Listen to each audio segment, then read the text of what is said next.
as the sun shines over virtual Daytona Beach, Florida. A new season dawns and a new era begins. Tonight, the eRacing Association welcomes you back to the World Center of Racing for the beginning of a brand new points format, Race 1 of the 2026 ERA Omega Cup from Daytona International Speedway.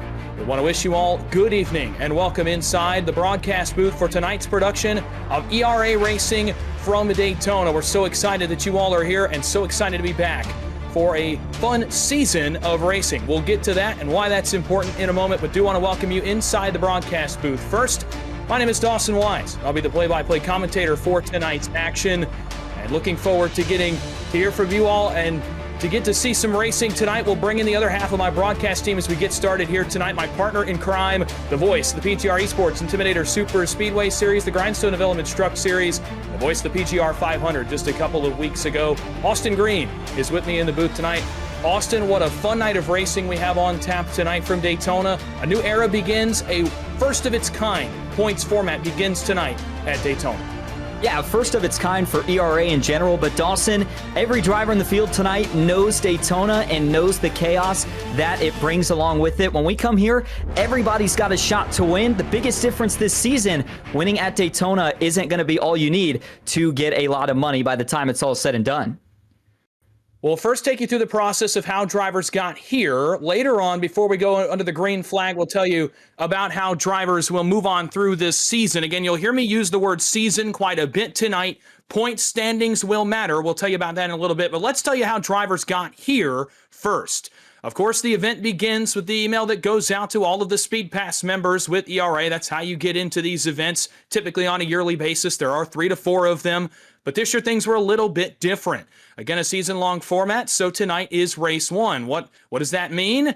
Well, it means that drivers had to qualify in. We started with well over 50. It narrowed down to 50 on Monday night with a qualifying session. And of course, tonight, 50 have shown up to Daytona. We'll have qualifying momentarily. The top 40 qualifying times will start tonight's race and capture points that will matter for season-long championship payouts. We'll tell you more about that later.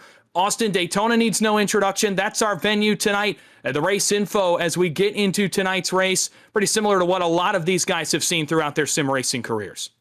Well, famously nicknamed the World Center of Racing, and for good reason. Everybody that comes to this track, whether it be in a stock car, a sports car, or anything in between, wants to find victory lane. A beast of a super speedway, 31 degrees of banking in the corners, and a whole lot of pushing and shoving. Dawson, it's one of the few tracks where the draft is so crucial. We see these giant packs. Guys are running just feet apart from each other, and you need a little bit of luck sometimes to make it through the big wrecks that can occur at this place.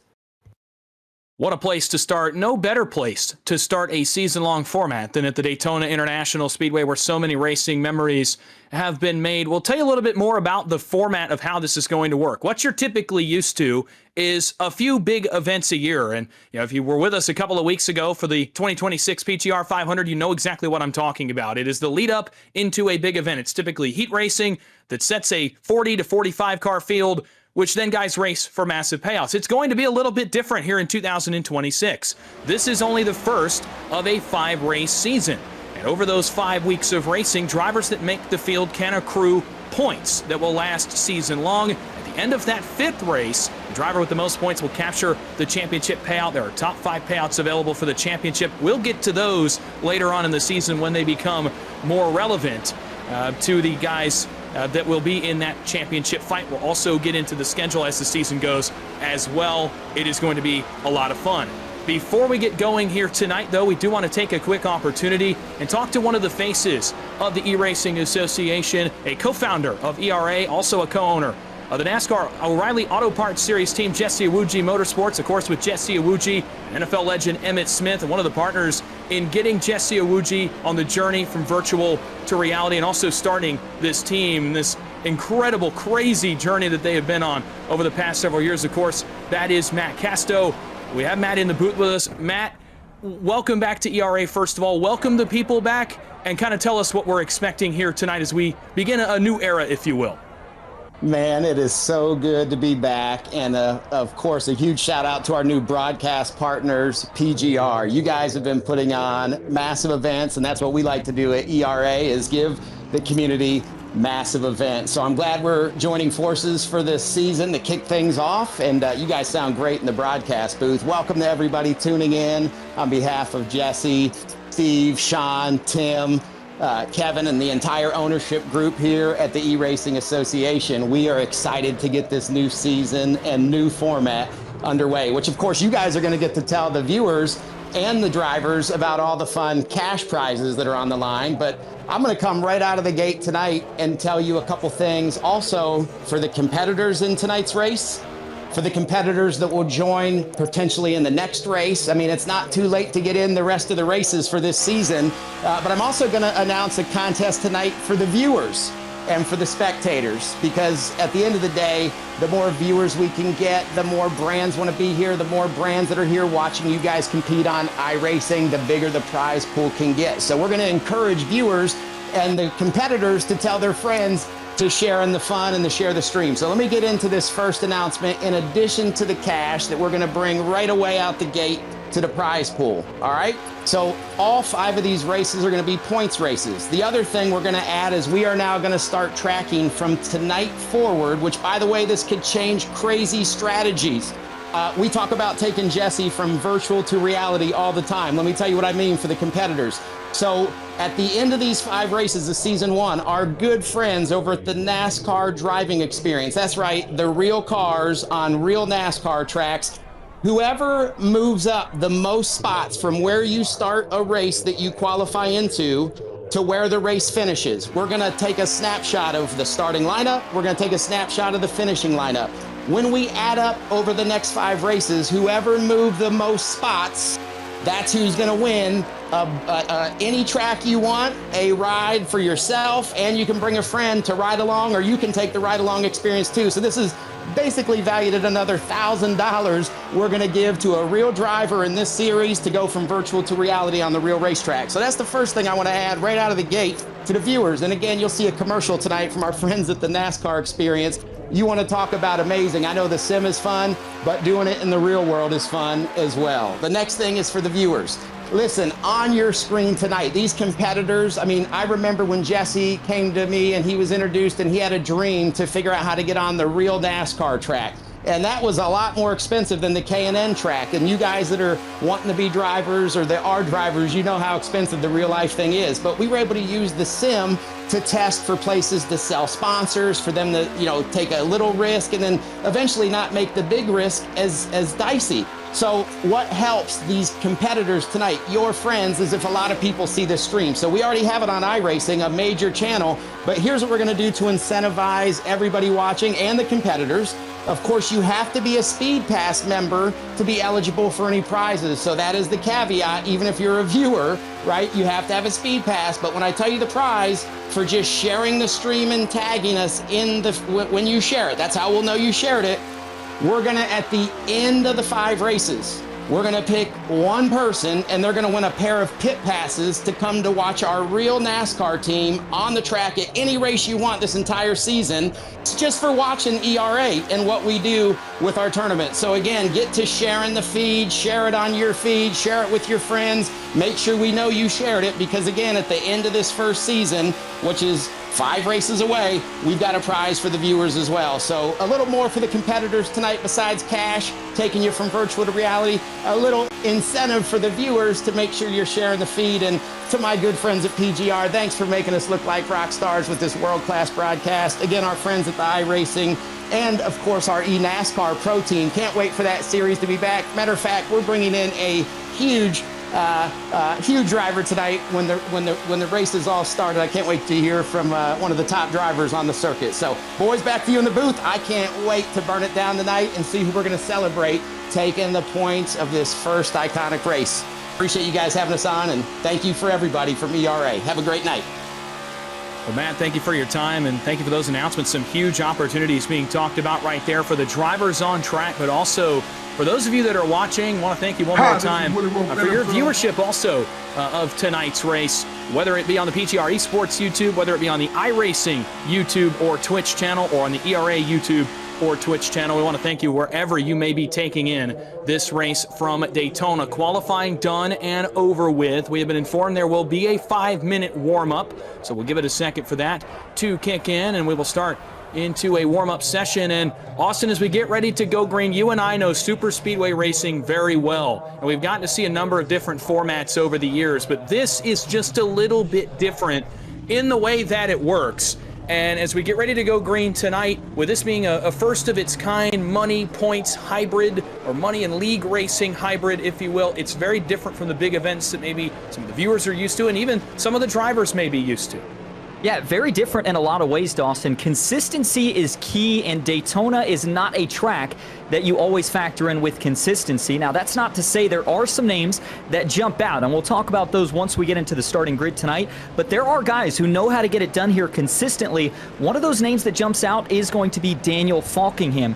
He knows how to get the job done at really any sort of racetrack, but when it comes to super speedways, we've seen him win the PGR 500. Another name, Cody Nagels, he has won at a super speedway in the ERA Omega Cup Spring Bowl, so he knows how to get it done on this stage. But Dawson, you've got to get a good start to the season if you want to be able to carry momentum through the rest of the season and try to have the most points when it's all said and done. Consistency is key, just like the guys that you watch on Sundays on the real-life tracks and how consistencies come back into their format. For some of the guys tonight, they're not quite used to the consistency that will be required to win a championship, but certainly an interesting new format starting tonight at one of the most chaotic places that we could possibly start a super speedway in Daytona. We've seen how chaotic that speed weeks have been. Quickly, before we get ready to put drivers on the grid, I want to tell you how you can get involved really quickly. You see the drivers on track tonight. It is not too late for you to join in on the action for ERA Racing here for the Omega Cup in 2026.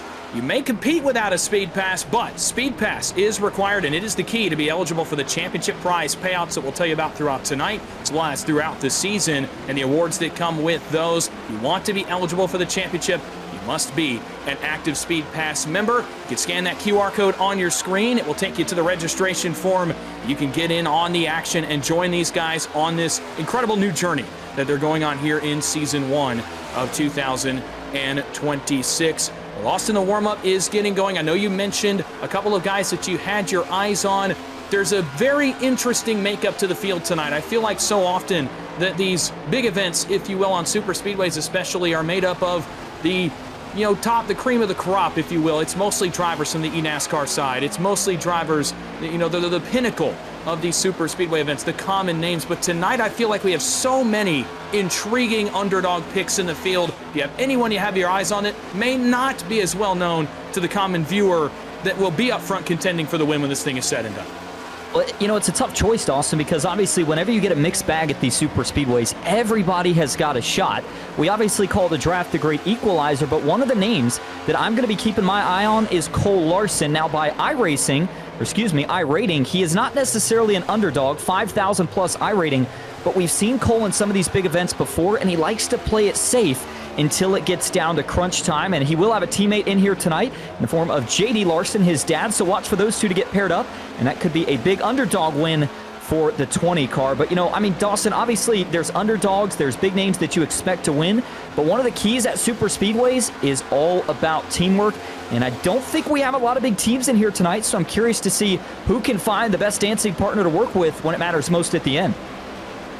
So many intriguing picks. Cole and JD Larson, veterans of the scene here on the super speedway side of things. They have been here for a very long time, looking to capture a headline win for one of them tonight to open this first season of 2026. I'll tell you a couple more names that I have my eyes on that maybe, again, the viewers are not as familiar with. Maybe you're coming in, you don't know the super speedway side of things. Of course, myself and Austin get to be lucky enough to be around this side of things a lot, a lot of nights every week, and of course some big events along the way as well. And I'll give you a couple food for thought as we get ready to go down to the grid and get pre-race ceremonies underway. Michael Sturgill Jr. is one I will have my eye on tonight. He'll be in the likely a black and yellow number 3.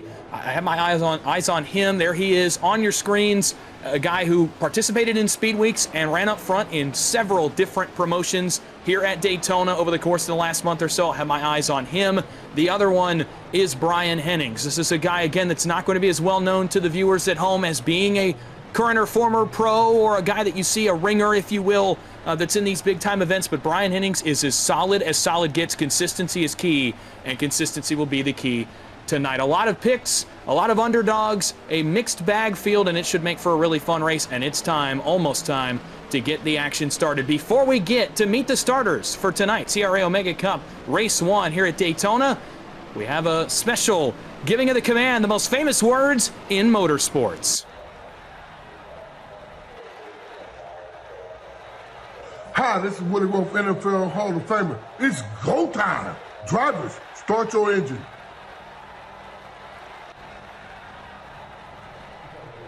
And with that, it is time to meet the starters for the first race of the 2026 eRA Omega Cup opening season from the Daytona International Speedway. 40 of sim racing's best have made their way to the World Center of Racing. What better venue to get things started than Daytona? Let's meet the 40 starters in tonight's race. On the pole by virtue of his quick time of 50.288 seconds. Driving the 35 on the timing and scoring tonight. Trying to get back into the Coca-Cola iRacing Series, the 35, the Wigan Water Technologies Toyota, that's Garrett Maines. To his outside, driving car number 89. It'll be all black on your screens tonight. It's Jordy Lopez making a start. He'll go from the outside of the front row. Row 2, John Ward is going to start from the third position in the 92 machine. Another Super Speedway veteran and a captain of one of the Super Speedway weekly teams that participates in these series. He'll go from third, and it's D3. Daniel Eberhardt, a former Podium 500 champion. He'll go from position number 4. Back on row 3, it's a multiple-time big race winner, the former driver for Spire Motorsports and Vegas Inferno on the Coca-Cola iRacing Series scene. And a big-time Super Speedway winner, Malik Ray, will go from 5th. Hunter Winkler will go to his outside in the 6th position. He'll drive car number 17. Row 4, one of the young upstarts of the Super Speedway racing community, Cameron Craighead, has started to make his name known. He'll make a start tonight and go from 7th. It's one of the veterans, Jeff Merck, alongside him. He'll go from the 8th position, driving for a team entitled NBG Motorsports. Row 5, Jacob Smetana will go from position number 9 in the 38. Alongside him, it's Cody Harris in the 26. The first two drivers outside of the top 10 is going to be a pair of Chevys, one of the underdog pick, yet veterans of the series, and that is Cole Larson in the 20. He'll take the inside of row number 6. He'll have Alex Thurber to his outside in 12th. One of PGR's own, Brian Hennings, will roll off from the 13th spot in the number 74 Chevy, and he is going to have Devin George to his outside in 14th. Back at the 15th spot, the man who will roll on the inside of row number 8 is going to be Michael Sturgill in the 3 machine. Puts down a 50.3 to get himself the inside of row number 8, and it's going to be Kenneth Oberlin to his outside in 16th. Moving on back to row number 9, on the inside, it's going to be David Pechal, who will roll off in the 42 car. Andre Casto, he will roll off on the outside of row number 9 in another one of the Chevys. And the last two drivers rounding out the top 20 here for the starting tonight is going to be Noah Rainwater on the inside of row 10, and he'll have Peter Smetana to his outside in 20th. Pair of Smetanas in the field tonight. Row 11, another Super Speedway ringer. Mike Davenport has his fair share of wins on these kinds of tracks. He'll go from 21st tonight. His outside will be Christopher Heights in car number 21.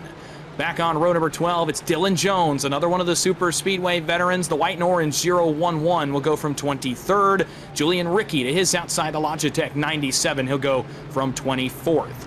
Back on row number 13, it's Dwayne Drummond in car number 41. Black and neon yellow and green aboard that machine, the Chevrolet. Alongside him, it's the 13. That's James Waring. He'll be a teammate for John Ward if he makes it to the front at some point in tonight's race. Row 14, J.D. Larson will go from 27th. You heard Austin talk about he and his son Cole. He'll have some work to do from back there. Howard Strother Jr. in 28th will have some work to do as well. He'll go from the outside of row 14. And rounding out the top 30, Brian Ewalt will go from 29th. It's DeAndre Kane that will go to his outside in the 16, the Toyota Camry.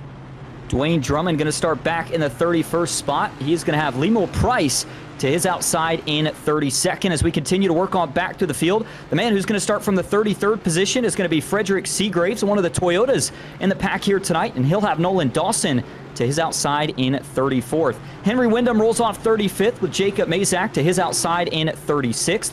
Last 4 drivers in the field here tonight going to be John Anderson in 37th, Jake Balmain, in 38th, and the last 2 drivers that will start is Brian Wall and David Bradford in row number 20. Those are the 40 starters for this first race of the 2026 ERA Omega Cup this opening season in 2026. Weather is a little bit warm. It's about that time of year in northeastern Florida. 78 degrees Fahrenheit is the air temperature. The track a little bit hotter at 107 degrees Fahrenheit. Surely that means that engine temperatures will be an issue over the course of tonight's race. And I'll tell you what, over speed weeks, Austin, these hotter track temps have contributed to some crazy racing. The lines get runs in crazy moments. They can be really big runs. When there's 5 cars deep pushing in line, it is craziness here at Daytona when these guys get to racing towards the end of this thing. A new format arises for the eRacing Association, and it begins where it all should. Daytona is the host. It needs no introduction. A new era of the ERA Omega Cup begins tonight. Green flag is in the air. We're racing from Daytona.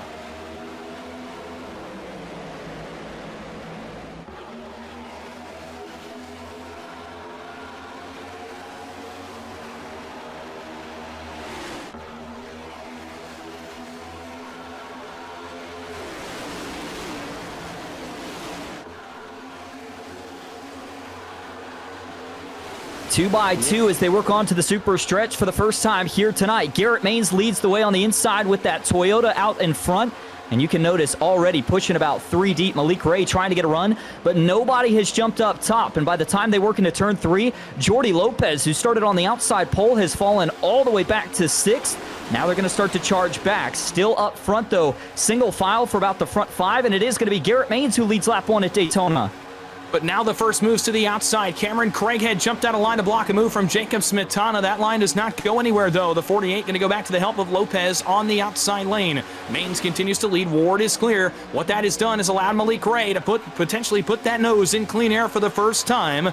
He will go clear of the outside lane with Craighead, but he chooses to stay down. Not for long. Malik Ray to the outside. Garrett Maines to block. It's Maines, then Ray, then Craighead on the outside as they continue to work 2 by 2 back down to 3.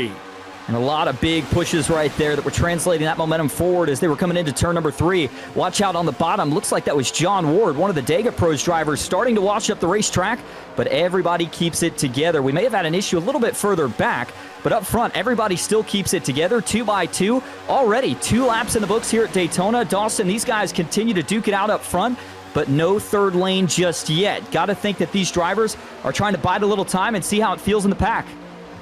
There was one car deep in the field that was outside of the rest of them trying to get the third lane going. No surprise, though, with some of the things we saw in Speed Weeks, that third lane is taking a while to get developed, if it ever gets developed. Throughout Speed Weeks, the third lane got going depending on what the weather conditions were, but it took a while and it did not last long. So far tonight, it has been all double file, 2 by 2 at 190 miles an hour. One other car, again, that's the same red, white, and blue car against the outside wall that's trying to make that outside lane work. It's just not working. That's David Pachaw, I believe, that is the car that's out of line. No, it's not. It's the other Smetana in the field. That's Peter Smetana.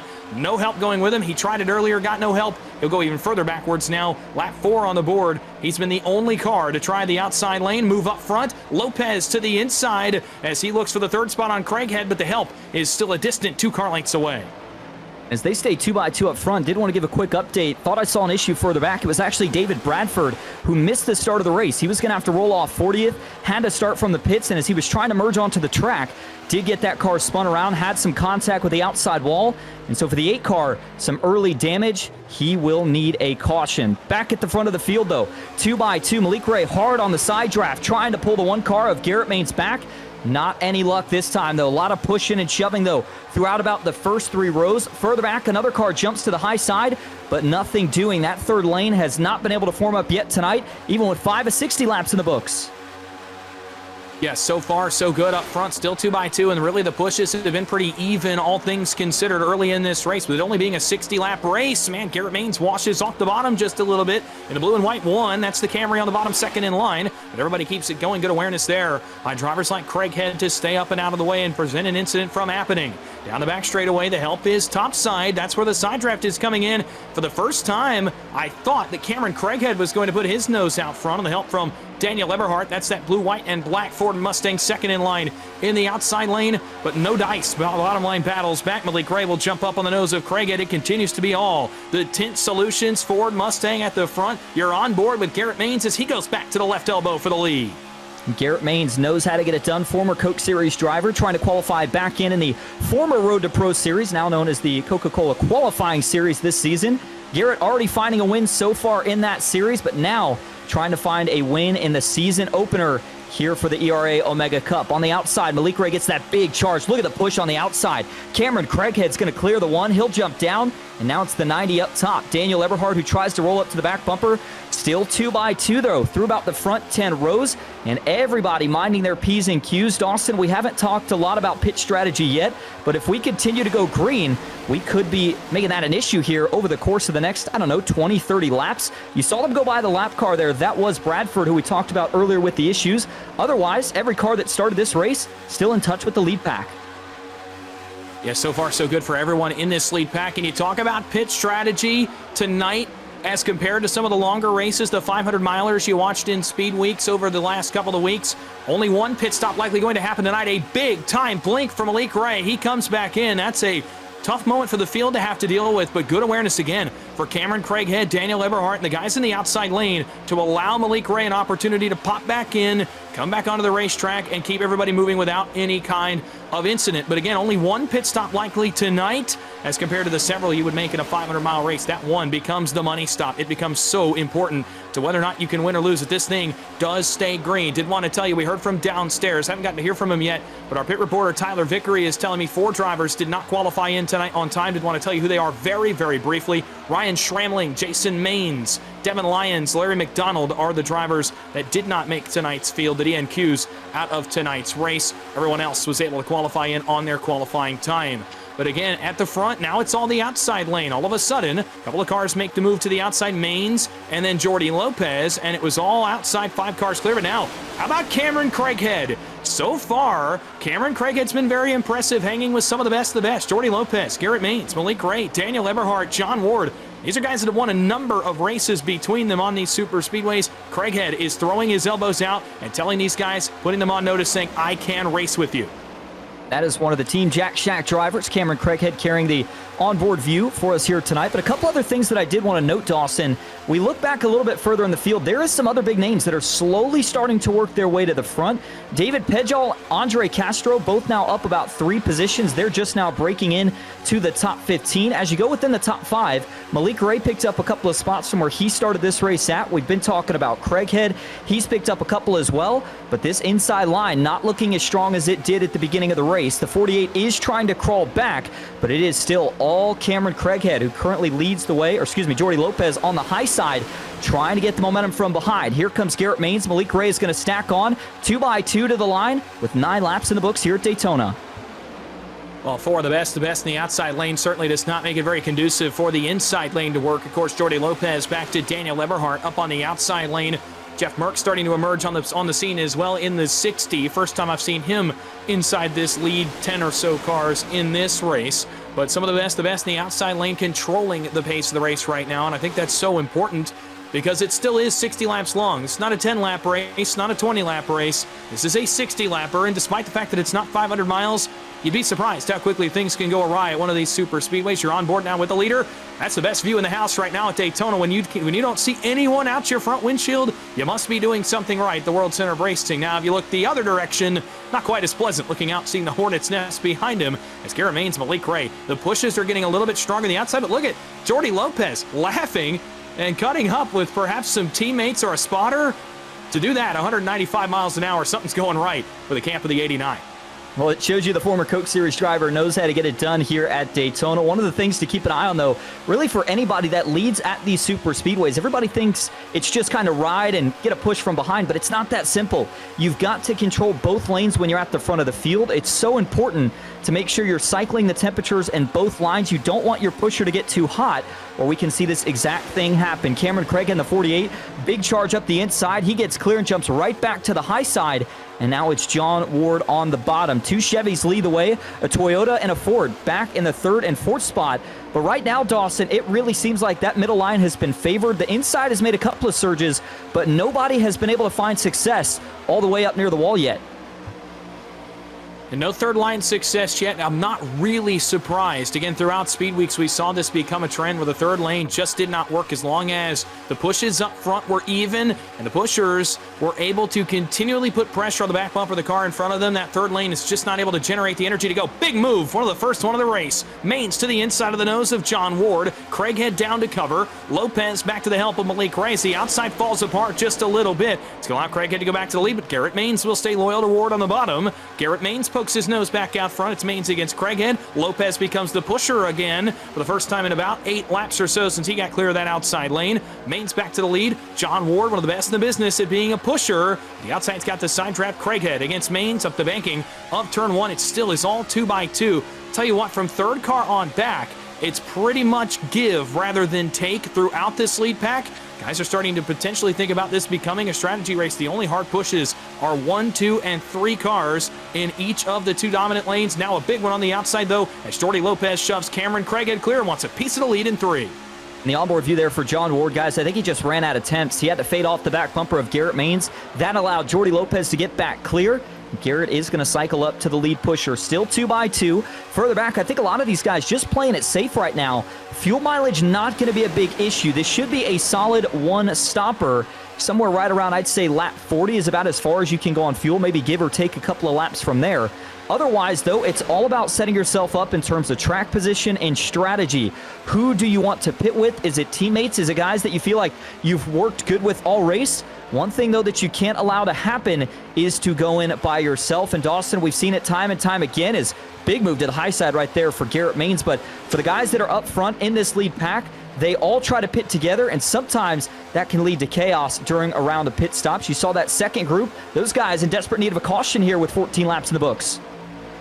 A little more cars jumping out about halfway deep in the field, trying to get the outside lane working. This time it was Frederick Seagraves Jr., the Peter Smetana car that tried it earlier, and Dylan Jones. Those are the 3 cars now jumping to the outside lane, trying to get it to work. Smetana has been on this since very early in this race and has not found much success, but he hasn't had much of a contingent that wants to go with him. Dylan Jones, I'm a little surprised by this move from the 0-1-1. Typically a guy who wants to ride towards the tail of the field, but knowing now that pit stops could become a factor in this race, Jones is going to jump out and try to make it happen. But that third lane fades, and it fades in a hurry. And why that might be happening, we're hearing from downstairs. Our pit reporter Tyler Vickery saying the engine temps rising very, very quickly for the guys at the front of the field. It's just not very conducive to driving from 25th to the lead in the format that we're running in right now with this aero package. And track temp was something we talked about during the start of the race. Over 100 degrees, and as these tires start to wear out, engine temps not going to be the only issue. You're going to start to see handling fall off. Right now, though, everything continues to be pretty stout at the front of the field. No major issues as we ride on board here with DeAndre Kane. See the purple colors off the hood, and right now he's kind of stuck in one of those awkward spots, middle of the pack. Not a lot of spots to go, but one thing that he can see out of the front of his windshield is that third lane, trying to develop all the way at the back of the pack still. Not a lot of momentum, but a couple of drivers willing to take that risk. Guess who one of them is? The 55 of Mike Davenport, one of the Team PGR drivers, trying to get to the front. Nothing going yet. Dawson, we'll see if maybe Dylan Jones considers trying to get up in that third line. Well, Dylan Jones is one of the cars that is starting to come forward in that 0-1-1. He started back around the 23rd position and dropped to the tail end of the field. We heard also that maybe some drivers expected some early carnage in this race, and Dylan Jones may very well have been one of them, including some of the guys at the front. They expected some chaos early in this race. It has not happened yet, and we're almost to the 1/3 mark already. And because of that, now drivers are having to strategize around it. They're having to make some desperation moves to try to make up track position. Jones, of course, is one of those. Davenport is another one. As one driver gets shuffled out, you're on board there with Dylan Jones. As he's in the outside lane, the orange and white steel Ford Mustang You look out the front of his car, daunting to say the least, to see that many cars lined up 2 by 2 and no third line really available to go up to the wall and make up spots. He's going to have to try to pick and choose his battles in that outside lane. Front of the field continues as it's been the whole race. Jordy Lopez has gone back to the point in the 89. Garrett Maines, Daniel Eberhardt, Malik Ray are the top 4. Hunter Winkler is going to get turned in the 17 almost. He saves it up front. A close moment there for the WeatherTech Chevy at the front of the field as he almost got turned right in front of everyone. And that was arguably the first close call that we have had all night. These guys had felt like they were in such a rhythm up to that point. But for Hunter Winkler, it is going to be a moment for him to catch his breath. Really good save in that 17 machine. Still 2 by 2 though, as Malik Ray trying to charge back to the front. They are single file for the top 2, but not for long. Garrett Maines is going to stay up top, pushing the 89 of Lopez. And as you go further back in the pack, that third lane is going to try it once again. Mike Davenport was on the outside that time. It looked like he was actually going to pick up a little bit of help, but he was not able to stay committed long enough for that line to get moving forward. James Waring, I look back to Henry Wyndham, Brian Ewell. A lot of these guys towards the back of the pack, watch out. They're going to go 4 wide here. They're all going to get it back together. 3 by 3, they save it. But Dawson, while they remain calm up front, these guys are starting to get antsy further back. That's because I think they've quickly realized that there just is not going to be much opportunity to gain spots. Another couple of cars looking out. That's Dwayne Drummond in the 41. As again, this Hornets Nest battle continues towards the tail end of this lead pack. But I think guys are starting to realize that the safer barrier, the penthouse, if you will, is not going to be a very viable option with the way that the engine temps are going, with the way they're racing up front right now and being pretty calm. It's just not going to be much of an opportunity to get up to the outside and make up spots. Now, guys will continue to try, but will it be successful? We have not yet seen a success rate for that outside lane against the outside wall. A quick housekeeping note for you. Lemuel Price, the 63, has had some technical issues. I believe that Lemuel has retired from tonight's race, credited officially with the 40th position. Of course, we mentioned the struggles for David Bradford early. He is multiple laps down into the 39th position. In fact, he may also now have called it a night in 39th. So a pair of cars appear to be out of tonight's race. We know one is for sure off the racetrack. That is the 63 of Price. Another attempt 3 wide. That's Seagraves again, taking, I believe it's Peter Smetana with him again. So again, these same 2 cars have been the catalyst. Man, almost a bit of trouble there for Seagraves, but these 2 cars have tried to be the catalyst. Is up front. Another close call as John Ward and Malik Ray almost came together. Yeah, it seems like we're really starting to push the limits here. The time bomb maybe starting to tick here up at the front of the field, but Jordy Lopez continues to lead and pretty in command. In fact, one of the drivers who has shared some of the most laps led that we have seen so far here tonight. The rest of the pack back to 2 by 2 after another brief charge of that third lane. And you are starting to see some of the bobbing and weaving at mid-pack. We're not necessarily super close to pit stops yet, but it is all about trying to get yourself in track position. One of the beauties of Daytona, one of the things drivers don't like is it's so hard to get yourself to the front, but so easy to get towards the back. A couple of lap cars here that the field is going to go by. 2 by 2 though, no major issues. And for those guys on the outside, they'll have to try to jump back in line and see if they can battle it out here for the lucky dog if a caution were to fly. But with the way things are going right now, Dawson, we talk about some of the drivers not having a great night, some of the guys who had to retire early. The good news is with this new ERA Omega Cup format, you have got a lot of chances to get yourself in a point scenario where you can cash by the time the season is over. Remember, the way the championship is structured now, 3 seasons. Each season consists of 5 races, and points are accumulated. So this isn't a win and you're in, or you win one race and you get all the money then. It's going to be about who's able to be the most consistent throughout the season, and that'll be the driver that takes home the big money when it's all said and done. Yeah, season-long format. Again, pretty much first of its kind on this level of stage in ERA this season. Of course, with it being a 5-race championship season, drivers accrue points, and that starts tonight. You don't get a mulligan. With it only being a 5-race season, there really is no mulligan for you tonight in Daytona to get involved in a crash. You will have a hole to dig out of, and that could influence why these guys are racing the way they are on lap 23, almost a halfway point already. It could influence very well why these guys up front are racing as calm and composed, shall we say, as they are this early in the race, is knowing they have to get points first and foremost. The win would be nice, but getting points is first and foremost to make sure you're in contention when we go on through the last 4 races of this season. It continues to be Garrett Maines against Malik Ray up front. A familiar battle there, a pair of 1 cars going at it for the race lead. Ray will get the better of it on the outside with a push, again, of Craighead, who continues to be so impressive in that 48 on the outside second in line. He'll push Malik Ray back out to a kart length lead here up the banking of turn 1. Pit stops likely, I would think, are only about 10 to 15 laps away. 35 to 40 was the range we saw throughout Speed Weeks. Cannot imagine it would be any different tonight as we approach halfway. And the only question mark would be, do you decide to go in a little bit sooner? I look for guys like Malik Ray, Daniel Eberhard, Garrett Maines, Jordy Lopez to maybe try to group up and come in just a little bit sooner to see if they can break away from the rest of this pack. Now, ever since these next-gen cars did get the update, a little bit tougher to really get that tandem pushing and try to go to the front and pull away from anybody, but as the field stays 2x2 here, we are still seeing a lot of pushing and shoving. Malik Ray got shuffled back down to the bottom. It's going to be Cameron Craighead who goes right back to the front of the field. Dawson, we talked about some of the names that continue to move forward. Craighead has now picked up 6 spots from where he started this race at, but further back, J.D. Larson. We talked about his car coming into this race, the 18 machine, looking to see if he can get together with his son. Those two working together to try to get to the front, but they have not been able to find that connection just yet. And as we work down the super stretch, still 2x2 for the lead. 6 laps short of the halfway mark. It's been clean and green to this point from Daytona. If you're just joining us, it's been crazy at points at the front, but certainly not what a lot of these guys expected. Man, Malik Ray washes off the bottom just a little bit, may have clipped the apron, gets into the right or left front round there of Cameron Craighead. Daniel Eberhard has to evade as well. But again, we avoid calamity at the front of the field. It continues to be Maines on the inside, Craighead on the outside. The pushers, Malik Ray and Daniel Eberhard. Jordy Lopez, Hunter Winkler still in this group as well. John Ward looming. Now 5th on the inside as Craighead will drop down. That's going to bring Jeff Merck into the party. We haven't talked a ton about the red and camo and gray 63rd on the outside now.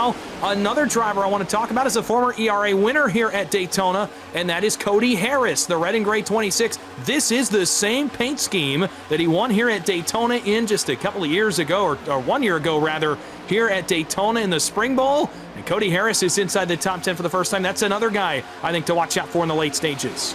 Well, superstition's a real thing, Dawson, and for Cody Harris, can't imagine how big of a win that was for him back when the format was $4,000 to win a race. And so for Cody Harris, he has won big money from ERA before, looking to do it again with the new format this season. Quick note, you just saw David Bradford get lapped again, so the bad night continues to get worse for the number 8 car. Meanwhile, at the front of the field, they are still dicing it up. Nobody giving much room right now, but it's going to be Daniel Eberhard who shuffles up to the 2nd spot as he continues to push Cameron Craighead out in front. Winkler has looked very strong tonight as well as he continues to roll in the 3rd spot.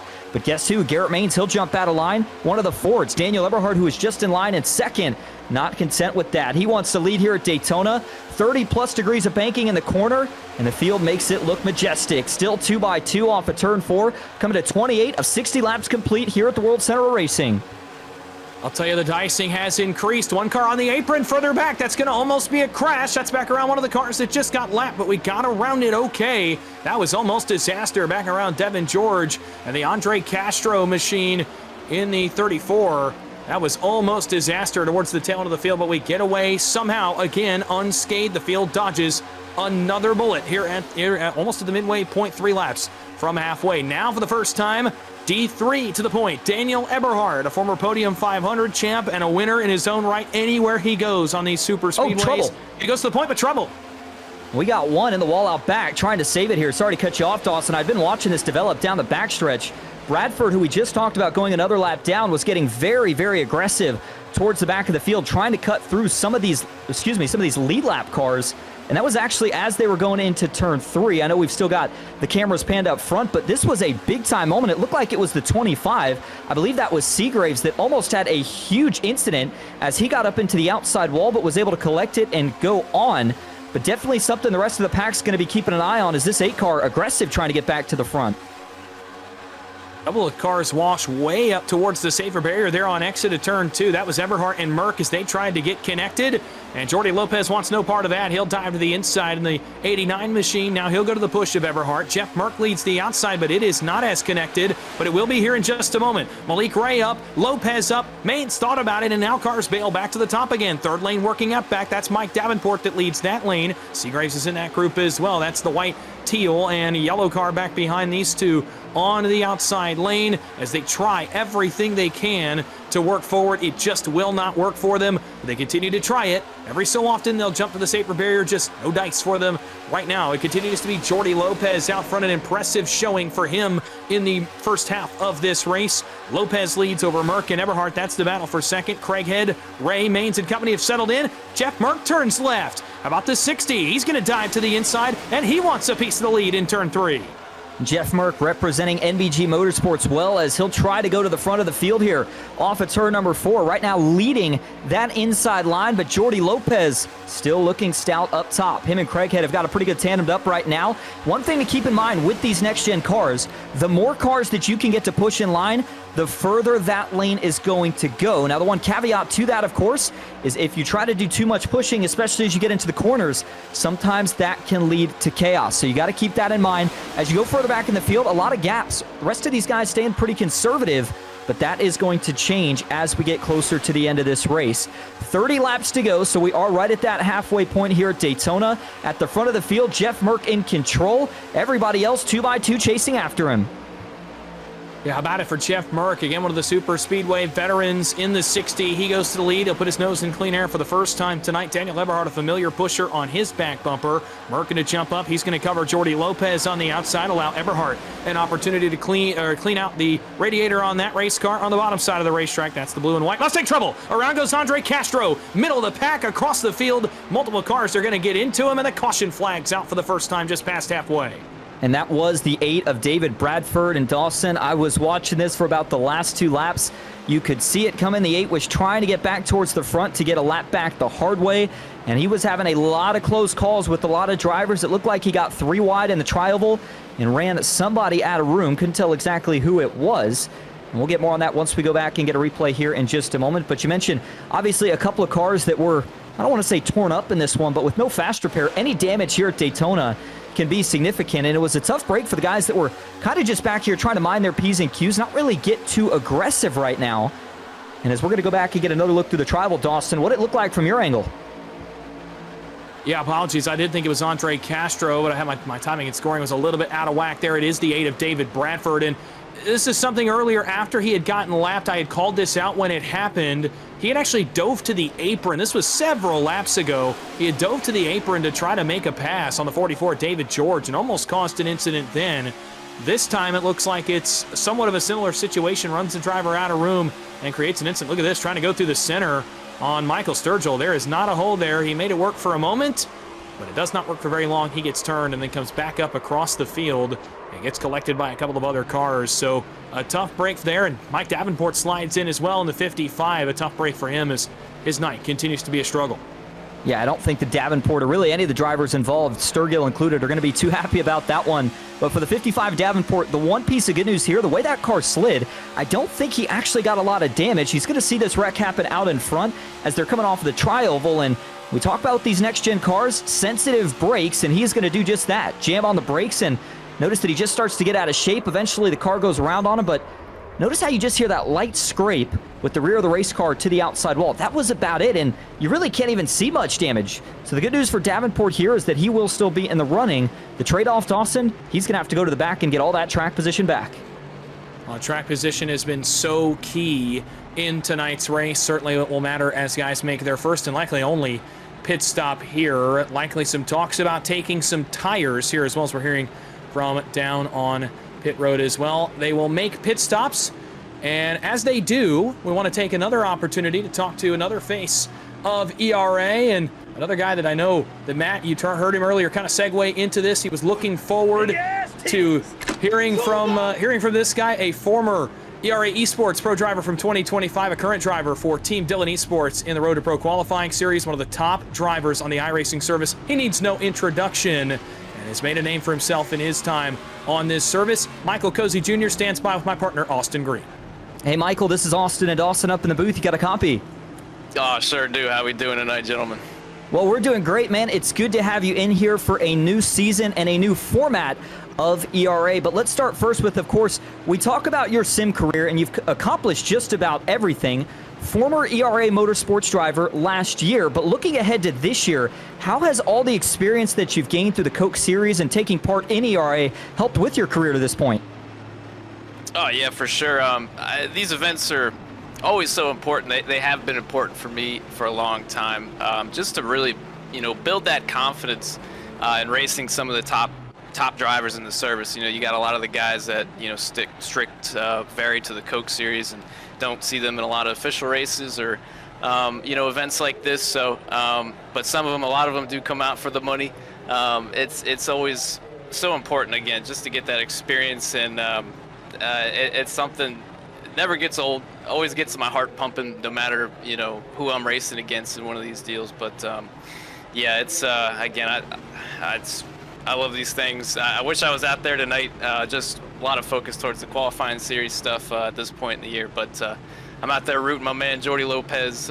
He's getting some reps in tonight. Got to stay up on top of it, on top of your game. So see another couple of these guys I'm used to racing with during the season, and a lot of these new faces, man. I'm telling you, it's huge to get out here, and boy, if you get lucky, get one of these big races put on your resume, especially if you're looking to get in towards that Coke Series stuff.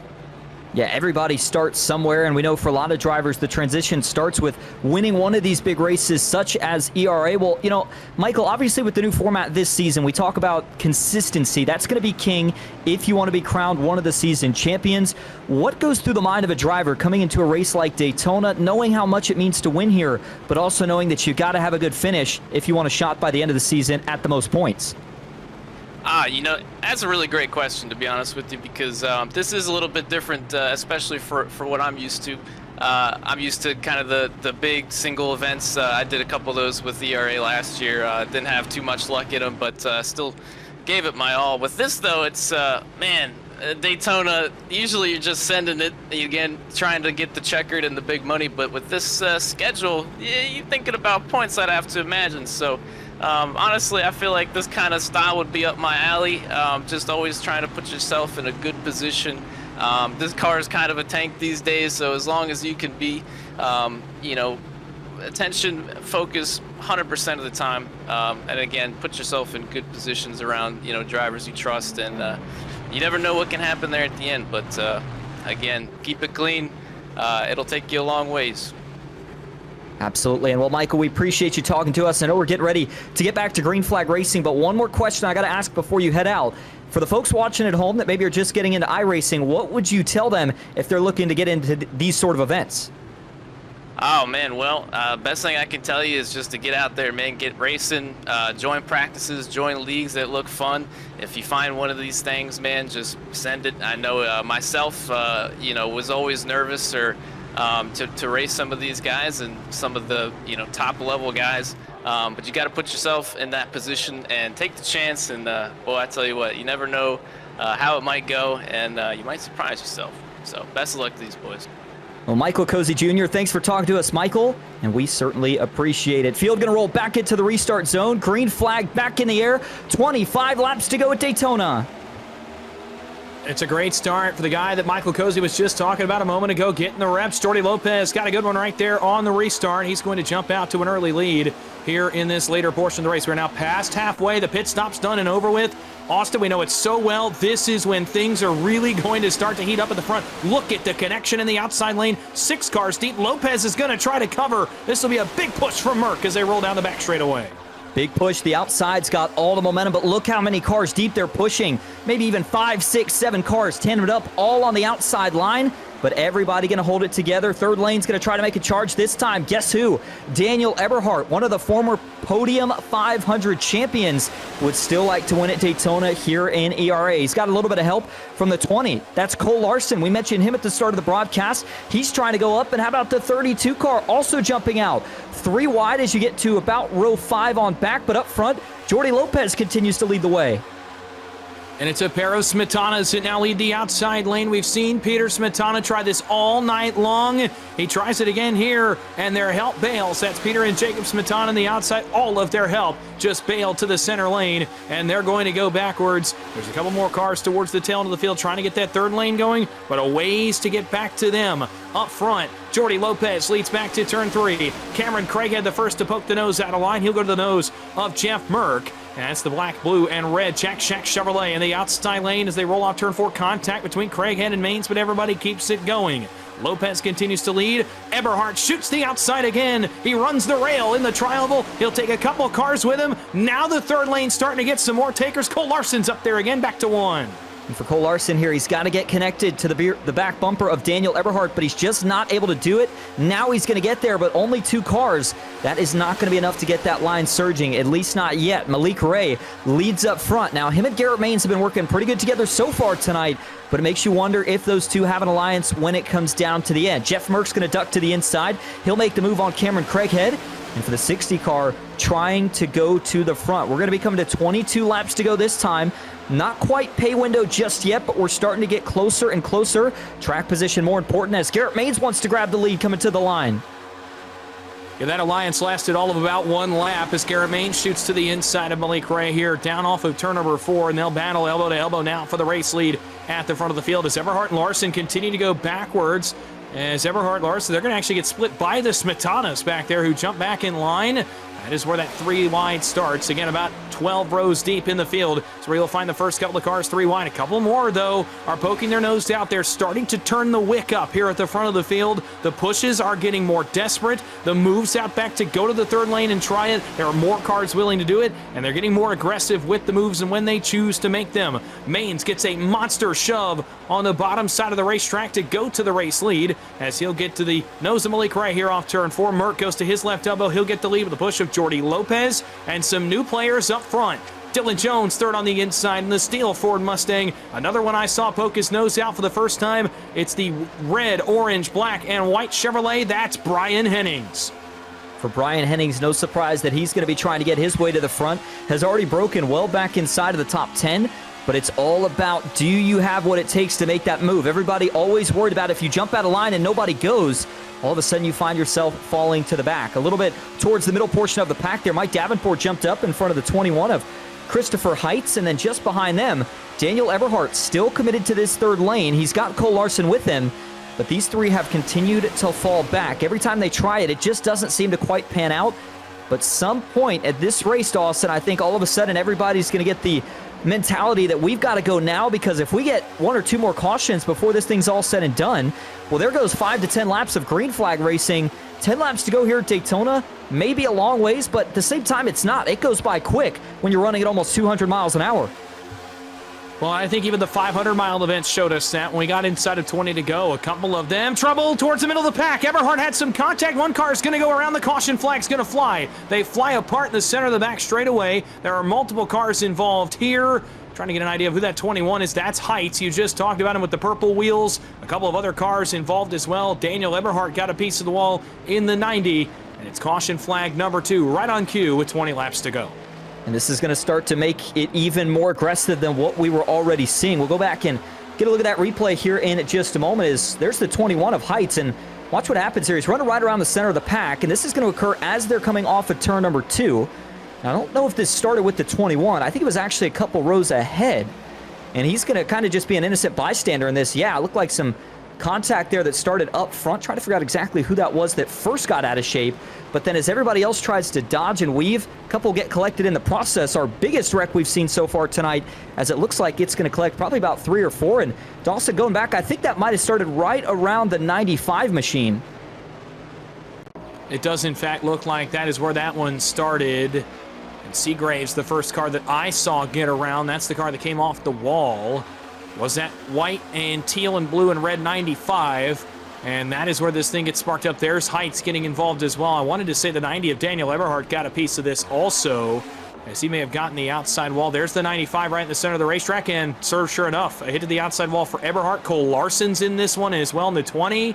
As you see him get involved in the lime green Mountain Dew Chevrolet, he's in it. And another car actually slides up front as he went over the bumps. There's the 52, not particularly sure which car that was. And several cars involved, but namely Seagraves and Heights are going to get the worst end of this. And if we could get maybe go back and check one more onboard view here with the 95 of Seagraves, because this was kind of an interesting setup. I think I know what he was going for here, and this is something that's going to become an issue as we start to get later in this race.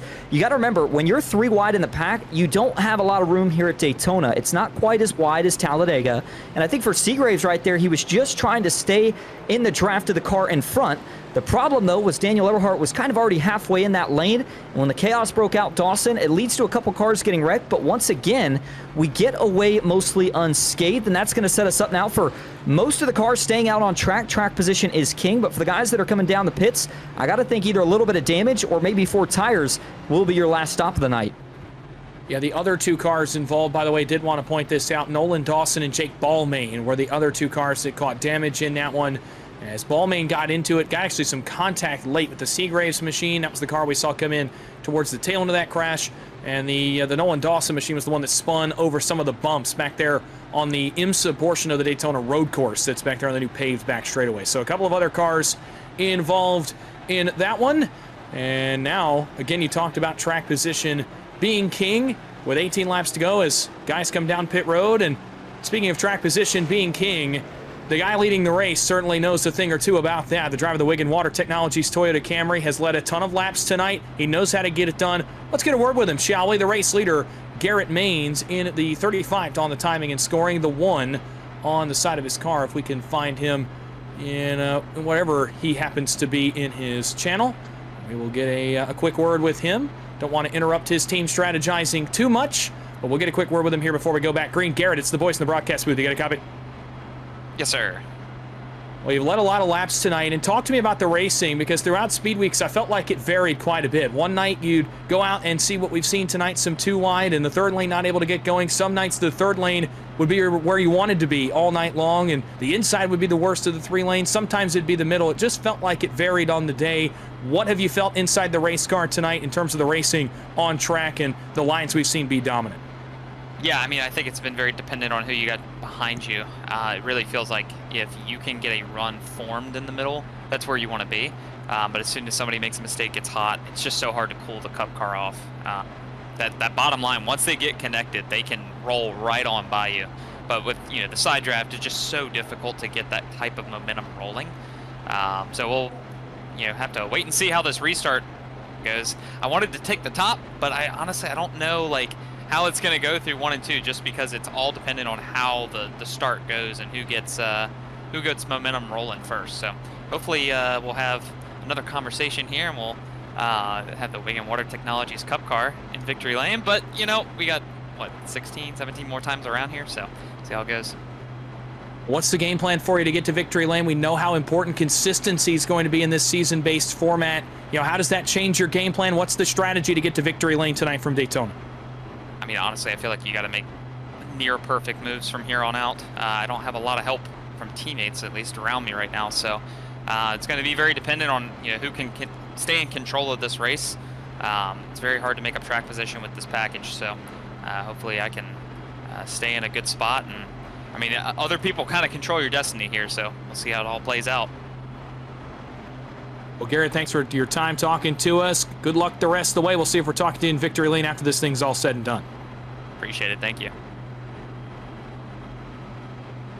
The driver of the 1, Garrett Maines, looking to go to victory lane tonight here from Daytona and begin his season on a good note. Austin, I think you made a good point right there. You got to be nearly perfect. Maines has been nearly perfect tonight, but still a long way to go to capture the checkered flag. And I also like how he mentioned that your fate basically rests in everybody else's hand. That's why it's so important to have teammates at these super speedways, and it's going to be very interesting to see if Garrett can hold on here tonight. By the way, we talked so much about ERA and the transition that drivers try to make from sim racing to real-life racing through associations like this, and guess what? Garrett going to be taking to the real-life track next season. I know Garrett already does forms of real racing, but he's going to be taken to the GR Cup in that same exact paint scheme that you see tonight. But for Garrett, the task at hand right now is going to be to try to get it done at Daytona. Him and Malik Ray will lead us back into the restart zone.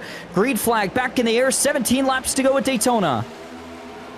Pretty even start. You heard Garrett Maines say a moment ago he did not know how that outside lane was going to respond. When the drivers got on the loud pedal, it responds well. Malik Ray timed up that restart nearly perfectly. Gets some good help out back. Now the bottom will surge up the banking of turn 1. Maines pokes a nose back out front. 4 cars connected bottom side back to Lopez. The connection was not as good back to Dylan Jones on the outside. Maines leads off turn 2. Cameron Craighead is his pusher. He'll get clear here down the back straightaway. He's going to opt to stay down for now. Jeff Merck moves up. Craighead to block. Maines to block both of them. Not going to work. Craighead gets shuffled though in the shuffle rather back to turn 3. Craighead has to stay in the middle. Wanted to go around Garrett Maines. Instead, it's all Maines back off turn 4. Well, you can tell that the intensity is really starting to ramp up at the front of the field now, that third lane. Trying to get going. Hunter Winkler, though, not a lot of help, as he'll have to jump back down in line just in front of the 3 is Sturgill. Further back you go. There was a lot of checkups there. Coming off of turn 4, that stacks everybody up from about mid-pack on back. But at the front of the field, they have started to organize now. 2 by 2. Garrett Maines leads on the bottom. It's a Chevy up top. The 48 of Cameron Craighead, and all the pushing and shoving. Dawson, we're not to the end just yet. At what point do you have to start to set yourself up? If you are, let's say, trapped on the inside, you want to have engine temps to push when it matters most, but at the same time, you got to maintain track position. Craighead's going to have the opportunity to do that as he leads into turn 3.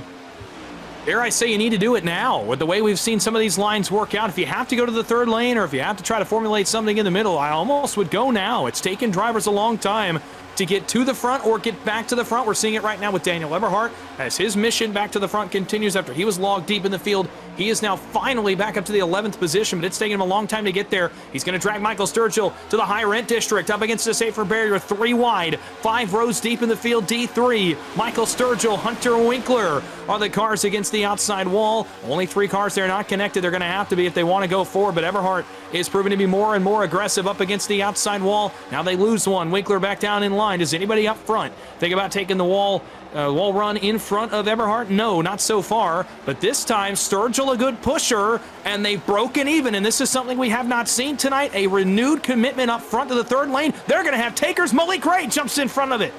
Wow, that was a big split for Malik Ray. Cameron Craighead had to make a split-second decision to keep himself from getting wrecked. The 48, though, was able to settle down on the bottom. He'll pick up a push from Garrett Maines. Meanwhile, on the middle, John Ward. We talked about him at the front of the field earlier. He has resurfaced, and the 92 is going to take his Ford Mustang right back down to the bottom. But Malik Ray, you mentioned it, Dawson, getting to that third lane, and it makes me wonder now, with so many cars, so much energy up there, how long will it work? Well, maybe not for long. Eberhardt goes all the way down to the bottom. Malik Ray's got to go to the middle to side draft. 3 wide, all the way through the pack as they work through 3 and 4.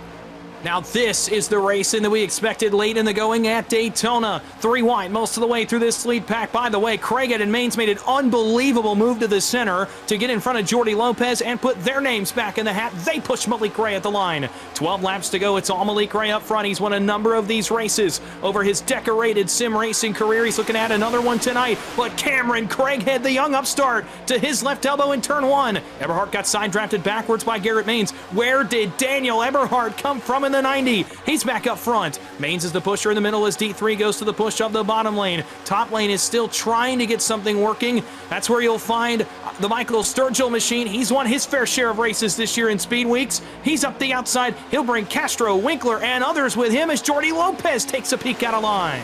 For the 3 of Sturgill right here, he needs some help from the 34, but it just hasn't arrived yet. This third lane is banking on if Andre Castro can get there. Now they're going to scatter 4 wide up front. They're trying to get back on the racetrack. Ward's going to get into the door. Craighead, this can't work. How long are they going to hold in trouble? 2 cars into the wall out back. They're going to spin down. Caution is going to come back out at Daytona as everybody tries to scatter to miss. We've got multiple cars involved in this. The 77, the 32, the 44 of Devin George. This was calamity coming down the short chute.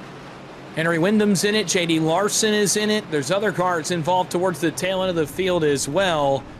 And are coming to a stop at the banking of turn number 1. I believe Dwayne Drummond got a piece of this. Also, a number of race cars involved in this that started up front. It was a stack up that worked its way backwards. And it was calamity by the time it reached the drivers running just outside the top 15. We'll go back and take a look at the replay. And just outside of 10 to go, we knew this kind of moment was coming. The front of the pack gets away with it. The rear of the pack does not, as this stack up gets back towards the tail end of this lead draft. You see up front, it was Cameron Craighead and Garrett Maines that came together, and that's going to start this stack up that works its way backwards in the field. You'll see it right here. And as drivers come together towards the tail end, as guys are jumping on the brakes, cars try to get into one piece of real estate. It doesn't work, and they play bumper cars back on the banking of turn 1. There are a number of cars involved in this. Yeah, it was actually J.D. Larson, the first car that went around. Almost ironic that the wreck didn't start where these guys were 4 wide up front, but instead, it was kind of an awkward setup where they tried to go 4 wide a little bit further back as the 97 of Julian Ricky was trying to split the gap. It didn't work out, but it was actually just ahead of him. That's where J.D. Larson had that contact with where we saw George. He got around, and then really from there, I'm surprised that once again, even though this was a bigger wreck, we didn't see much bigger hits. As there you see the onboard view, and as everybody slides down, one thing I will say, the 28 does a pretty good job of not making this incident any worse than it was. That is exactly who you ride on board with now, Kenneth Oberlin. So he'll be able to continue on without damage. But Dawson, 4 wide barely works at Talladega. I think we saw right there that it really doesn't work at Daytona. Just not enough real estate for 4 wide to work. And at the front of the field, they actually do get away with the camera. Craighead's able to jump back in line after his bit of contact, the dust up in the trial, but it was the guys towards the tail. And again, as guys in the middle of the pack see that happen and try to jump on the brakes, everyone gets kind of split out of line or tries to jump on the brakes. That stack up works backwards. And by the time it reaches, again, about outside the top 15, is where calamity strikes. Look at the cars all going to the apron. A couple of guys catching airtime there on the entrance to turn 1 as they hit that hump that's down there where the road course is turn 5 is to get back onto the NASCAR oval. And a bunch of guys took air, and a couple even go up the outside wall. That was Larson, I think, that's going to get the brunt of this. That car bouncing all around in the 18. A tough break for him with 9 laps to go. Well, as we get ready for a late race restart, guys, we'll come to pit road. Devin George is one of those cars that's on pit road. A number of others will come down to address their damage, and as they do, we will step aside for a moment. We'll take a quick break. When we come back, it's the conclusion of the first race of the 2026 ERA Omega Cup Season 1 from Daytona. Stick with us. You won't miss a thing. We'll be right back. It's an experience, man. Yes, it was. Hell yeah, that is real. That is real. Experience NASCAR like never before. Take the wheel at NASCAR Racing Experience now. Welcome back to the World Center of Racing, Daytona International Speedway. Just joining us, you're watching ERA Omega Cup Racing from Daytona, Race 1 of Season 1 in 2026, as we welcome you back inside the broadcast booth here tonight. And what a race it's been so far, Austin. A late race restart coming up. It should be electric right there. We got our closest sign of prime super speedway racing. Guys going for every inch. The give meter has shifted now to take in the late stages of this race. Yeah, well, when you get 4 wide at Daytona, I think that pretty much answers the question that there was no more room, but we're at that point in the race. Everybody knows how important track position is. With this caution, we're going to get an even later race restart, and at some point, as a driver, you just start to feel like you're not going to have enough time to get back to the front. So for a lot of these guys, they've already found who they want to work with to the end. It's going to be all about execution. Can you get to that third line, and can you get it rolling with the time we have left? And another thing I want to point out, though, Dawson, for the guys up front, we've seen a lot of working together so far. We mentioned how important it is to take care of each other, but when we're coming to the checkered flag of this race, blocking is going to be another key. We'll see if anybody's able to pull it off. Right now, I think that you got to look at guys like Malik Ray, Daniel Eberhard, Garrett Maines as some of the favorites. They've been up front all day. Well, Daniel Eberhard has worked his way back to the front in the blue, white, and black 90. He'll restart third here in just a moment. Before we go back under the green flag, I do want to thank you one more time for your attendance to tonight's race, your viewership of this first race of the ERA Omega Cup season, whether you're watching on the PGR Esports YouTube, the iRacing YouTube or Twitch or Facebook channels, or the ERA YouTube or Twitch channels. Thank you so much for joining us here on a Wednesday night. You've gotten treated to a great race so far, but buckle up, folks, because it is just getting started. The end of this race will be calamity, and it's important to mention also, again, the season-long format. 5 races total. This is only one of them. It's a change in format. You have to be consistent. I got to imagine that will go into these guys' decision-making at the end of this race as well, knowing that they would rather accrue points, perhaps, than capture a checkered flag. At the end of the day, a racer's instinct is to win. You heard me mention a full season. It is not too late to join and drive for the championship payouts. You're an ERA Speed Pass member. You can get in on the action and join these guys on the racetrack starting next week, March 11th, right back here on all of the channels that you may be watching this race from. Scan the QR code on your screen to become a Speed Pass member today. Join these guys on the road to the championship payouts. Get in on the racing if you've enjoyed what you've seen tonight. You want to be a part of it.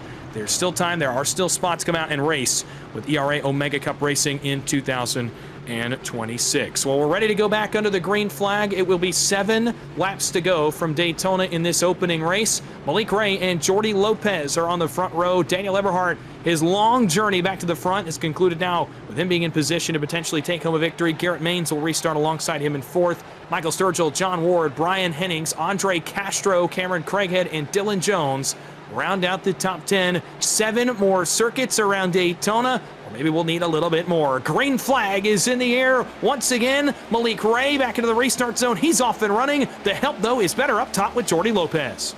Daniel Eberhardt maybe with a little bit of an issue. You saw him duck down below the apron just briefly, but he'll stick with Malik Ray, at least for the time being. Those two are going to get linked up into turn 1, and man, the 90 of Eberhardt quick to jump to the high side. Malik was able to cover that move. How about on the bottom? We talked about Sturgill and the job that he has done all race. Had to dodge a couple of incidents earlier, and he now finds himself leading the inside. Further back, guys starting to swap between the inside and the outside line, but it is all the momentum up top as Malik Ray leads into turn 3. That is 4 cars, almost 5. Back to John Ward pushing uninhibited on the outside lane. That's not allowed much opportunity for the inside to get going, but now it'll have some run. Here off turn 4, Michael Sturgill Jr., the black, gray, and yellow number 3 aboard that race car. He'll come to the front, and in clean air for the first time on the push is Brian Hennings. I mentioned his name at the top of the show. Both of their names at the top of the show. Look where they are in contention. Third line trying to get going. That was Andre Castro that tried to jump up there. Jeff Merck, Cole Larson with him. It does not work. They'll have to bail. James Waring into the picture for the first time tonight. There is the onboard look from Michael Sturgill as he leads the inside of the push from Hennings, but the outside continues to push. 5 deep in line back to John Ward. The inside has not yet gotten that level of commitment. They will get a little run, though, as Eberhardt has to back off to grab some engine temp in turn 3.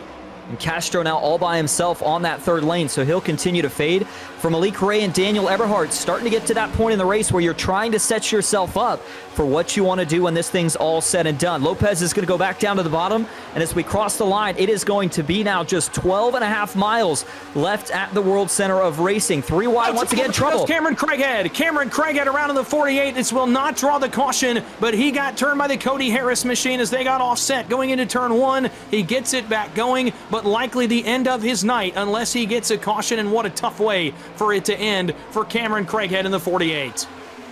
Big save for Cameron Craighead, but yes, a tough break indeed. The 48 going to need some sort of a caution here to get back in it, but that did split the pack up.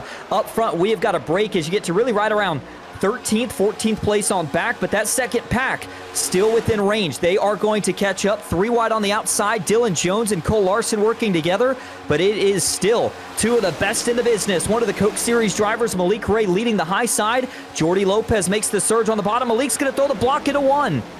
A little bit of contact. Eberhardt and Lopez is going to check both bottom lanes up. Allows for an opportunity to run to the top lane and try to get the rail run. That was Merck with Drummond. It is not successful. 3 wide around Cole Larson on back. That is where the desperation begins to get to the front. Malik Ray through the block on Lopez into 1. He gets back up in front of Eberhardt off of turn 2 and continues to control the race in the Tint Solutions Mustang. Inside, Lopez gets a nice run on the bumper of Sturgill, who's got to have more engine temps than Daniel Eberhardt does in the outside. Outside working against the rail. That's Hunter Winkler, Jeff Merck, but Winkler's going to get turned. This will draw the caution. Merck around, Seagraves, Drummond, Ricky, and others as a crash strikes off turn 4 and likely will send us to overtime. They're still crashing in the tri-oval.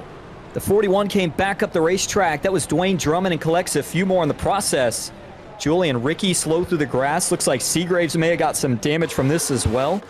The 97 is going to take it right to the pits. There's the 17 of Winkler. As we go back and get a look at this, Dawson, we talked about, obviously, the temperature was really starting to climb at the front of the field, and man, it just can only go so good for so long before it all gives way. And watch the 41 of Drummond up top. He goes to give a push to Merck. Looks like a solid push there, but then a little bit of a stack up as they're coming off of the corner. And you'll see the 17 of Winkler right here. Merck gets just a little bit offset. That's right as the car is unloading off the banking. Dawson, it doesn't take much. No chance for the 17 to really save it. He goes hard into the outside wall, and then it's a mad dash as everybody else tries to miss it. And I think we should note what we mean by unloading off the banking. If you're not familiar with these Gen 7 cars, the weight goes from all on the left, of course, when you're on the banking, back to the center, and it can make these cars a little bit light when you come off the banking and back onto a straightaway, and that's the feeling that Hunter Winkler had in the car. So any contact that you get in that area of the racetrack, you're extra sensitive to it. It has extra effect inside the race car, and so even just the slightest bit of being offset can turn that 17 around on the bush of Jeff Merck. You're on board with the third car in line. This is Drummond in the 41, and he's going to take a wild ride here when he gets involved in this thing off turn 4. That third lane had actually just started to work by the time they caught Hunter Winkler on the banking of turns 3 and 4. You'll see right here the offset just a little bit. Is there a little bit of help from out back? No, there is not. Drummond had lifted off. It's Winkler that gets turned by Merck. And it is on from there, and watch as Drummond gets turned and overcorrects, and this is helpless as he comes back up across several other cars that get involved.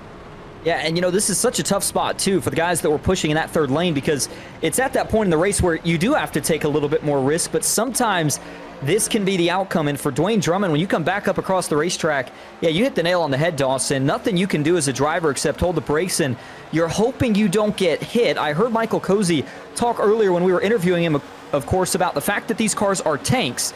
They are in the sense of aero damage, but man, it's so easy to break the suspension components, whether that be a toe link or something else.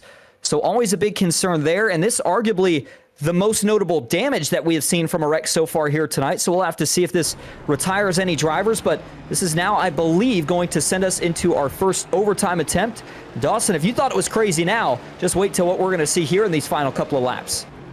Yeah, overtime coming up. Do want to update you on some of the drivers that took damage. DeAndre Kane, Frederick Seagraves, John Anderson were the other cars that took damage in that crash. You see the Kane machine rolling off pit road right there. So a couple of cars had some damage. Now, it should be noted there was a fast repair in the pits for these guys available tonight, so it does appear as if Kane has gone for that option. A couple of other drivers throughout the night have taken that option as well. Another one we heard had major damage is Julian Ricky. He has opted, I believe, for the fast repair on the 97. In fact, he has in the all-blue Logitech Chevrolet, as he has a clean car as well. So that's even another factor. 2 overtime attempts available here should we need the second one. We'll go likely to the first one here as these guys will pace back to 2 laps to go at the line. So yes, it will be extended into overtime. But Austin, with a second attempt, knowing you have a fast repair in the pits and a bit of a mulligan, I know you said you didn't have a points mulligan earlier. Does it change the mindset for these guys at the front and how they race on an overtime attempt, knowing that they might have a do-over in the pits if something happens? I would say yes, but at the same time, Dawson, I mean, kind of news to us here about the one fast repair tonight. Didn't realize they had that for the first half of this race, and it didn't seem like it was overly aggressive. It seemed like these guys were pretty in rhythm, not getting too out of whack. Usually when we go to a super speedway and there's one fast repair in play, these guys are aggressive all race long. But as mentioned, with this being an overtime attempt, yes, I agree. I think for the guys that are probably about 10th, maybe 15th on back, you know that in order to get towards the front, you don't have a lot of time. Remember, these cars take about 3/4 of a lap to actually get up to full pace, so you've only got about a lap and a quarter worth of time here at Daytona to try to make your moves and get to the front. The third lane's going to get going at some point. The big question is just going to be when and who goes with it. Well, a mix of drivers here at the front of the field, so let's re-rack it for you. Again, this is overtime attempt number 1, 2 laps to go when these guys take the green flag in just a moment. Malik Ray continues to lead the way. He's led a ton of laps tonight. Daniel Eberhardt, first time he's had his nose in clean air in quite a while in this race. He'll restart second.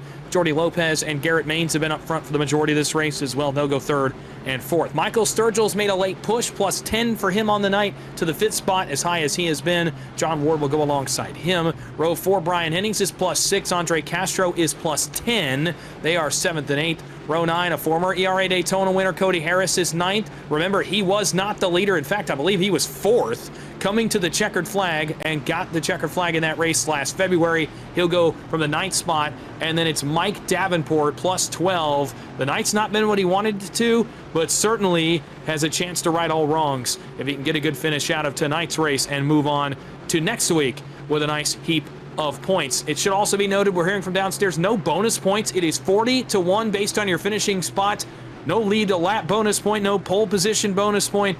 It's all where you finish on the racetrack, and that makes this so important. 60 laps will come down to just 2. Overtime attempt number 1 from Daytona in the Omega Cup opener in 2026. Malik Ray brings the field into the restart zone. Green flag is back in the air. Ray gets the early jump, but the help again is better up top. Mains and Eberhard. And it's 2 duos standard up, one on the outside, one on the inside. Right now, the outside's got the momentum. Further back, you see the 26 machine, Cody Harris, already starting to make a couple of moves. He'll jump to the high side of the racetrack, and now we are going to tandem up 4 deep on both lines. Question is, who gets the momentum down the super stretch? Eberhardt's got a nose out in front. He's going to grab the lead, but Malik Ray holding even on the inside. Eberhardt grabs the lead in the middle lane as Malik Ray may have made a miscalculated move down to the nose of Jordy Lopez. A tight side trap from Malik Ray. Contact. They're banging doors between Mains and Ray down the back straightaway like it's a short track Saturday night. Eberhardt leads back to 3. Third line out back trying to get going. As Cameron Craighead made a big move out back there 4 wide deep in the 20s, but that does not matter. We're going to finish it right here. Daniel Eberhardt leads them back. White flag is up. 1 lap to go. All right, put all your chips on the table here. Checkers or wreckers? Who's going to get back to the line first? Up front, Daniel Eberhardt leads the way, and he is going to go right back down to the inside. Big push from John Ward. Watch out. That's going to stack him up. Eberhardt's going to go back to the high side now. Off of turn 2, you got to be patient here. If you're Daniel Eberhardt, he's watching the mirror to see when that third lane comes. Trouble. Davenport's going to get into the inside wall. He'll collect a couple of more. 2 by 2. It's still a drag race into turn 3.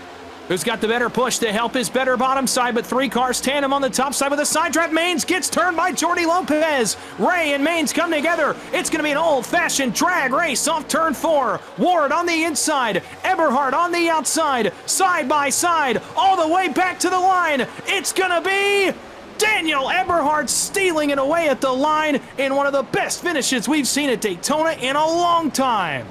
Whoa, man, that might have been less than 100th of a second. In fact, I think unofficial scoring has it coming down to 5,000ths of a second. The gap between Daniel Eberhardt and John Ward. And you said it, Dawson, one of the best finishes we've ever seen here at Daytona, and it comes on the season opener. What a win, though, for Daniel Eberhardt. He's done it here before in podium, and he does it tonight over in ERA. And you could see the emotion on the face, whether that's excitement, obviously, but perhaps relief. That kind of emotion. Daniel Eberhardt is a multi-time winner of these big-time races, but to me, it felt like it had been a while since he'd gotten one like this. Tonight, he returns to prime form. This is the D3 that we're used to seeing, the one that has won so much over his decorated career. And as he comes back to the front straightaway, he gets the best sight in the house. He'll get to do the victory donuts. Absolutely. And one thing I'll say here, Dawson, I know we'll talk more about it here in post-race, and can't wait to hear Daniel's reaction. He gets excited for these wins, but one thing we saw coming to the line right there that I really liked was a lot of clean racing, and I think you got to attribute part of that to the new format that ERA has put on for this season's Omega Cup. Again, it's all about the total points at the end of a season, so going all out for $4,000 here in one race may have led to a wreck fest coming to the line, but it did not happen here tonight. Let's go back and get a replay of what happened here. As they were going down a super stretch, that third lane tried to get going, but quickly fell apart.